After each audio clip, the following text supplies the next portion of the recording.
think a very typical city girl who grew up overseas, still had a British accent, and wore suede shoes and very formal clothing in Topeka, Kansas.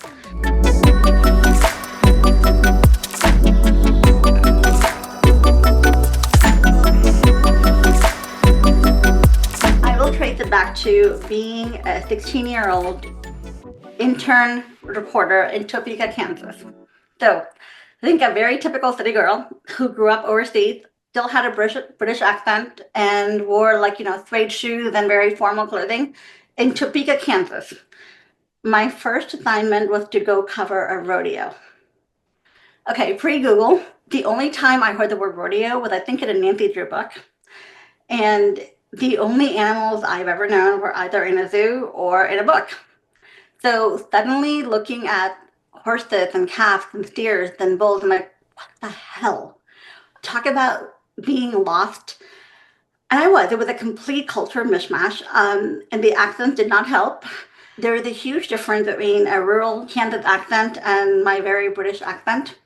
And that story did not have a happy ending. I did not handle that well. And I think I ended up that whole day in tears.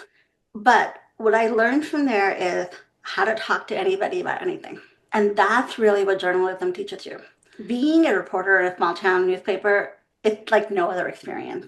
Because in a single typical day, you go from literally going into the county jailhouse to talking to a bank VP about a new program, to talking to the city mayor about a new business coming to town. You cover all of that on a single day. And by the time you've done a year of a small town reporter life, you have talked to thousands of people about thousands of things. And you get really, really good at figuring out that most people have more in common than not. And most people will give you information very happily if you're actually curious about them and you show interest and you listen well. So curiosity, empathy, trust. People tell you things. And once they tell you things, I don't think you can fake the listening part. You actually do have to be interested. You have to be curious about a person's journey, about what got them there, what their next step is, how they're thinking, what they're thinking. And I like figuring things out, and figuring out people's stories was part of the fun. And so I was curious, I learned, I listened, and people responded like, oh, this is not that hard. Okay, talking to people is really fairly basic. Be curious, listen, don't be judgmental, and give people value for the time they're spending with you. And that's consulting.